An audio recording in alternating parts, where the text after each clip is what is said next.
Nous allons parler aujourd'hui de l'utilisation du gaz et le gaz en tant qu'origine ou cause des incendies au Burkina Faso. Le gaz, et notamment le gaz butane, est un produit utilisé par la presque totalité des ménages dans notre pays. En même temps qu'il procure la possibilité de cuire nos aliments, le gaz peut représenter aussi un très grand danger lorsque son utilisation n'est pas contrôlée.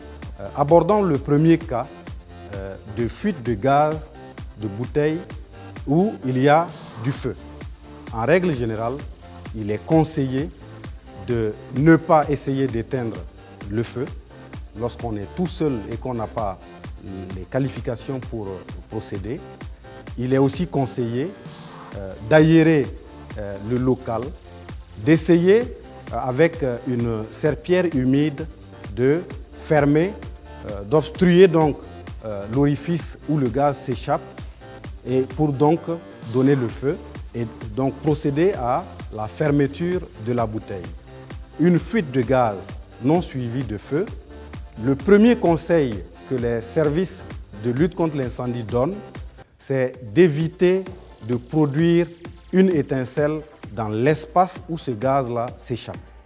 Parce que l'environnement peut être suffisamment riche en gaz, en oxygène de l'air, et le simple apport d'une étincelle peut créer non pas un feu seulement, mais une explosion.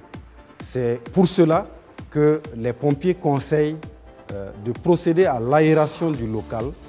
Lorsqu'on peut, on ferme la bouteille et on la dégage de l'espace où donc il y a la fuite.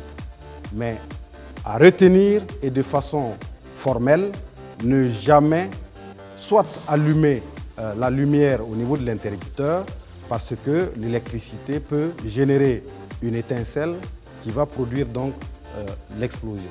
Il ne faut pas non plus essayer d'utiliser une torche puisque la torche peut aussi être source de l'énergie qui va activer la mise en feu de l'espace. Il ne faut pas aussi essayer de mettre son téléphone en marche puisque l'utilisation des équipements GSM peut malheureusement aussi être une source d'énergie qui peut réunir les conditions de l'explosion du local.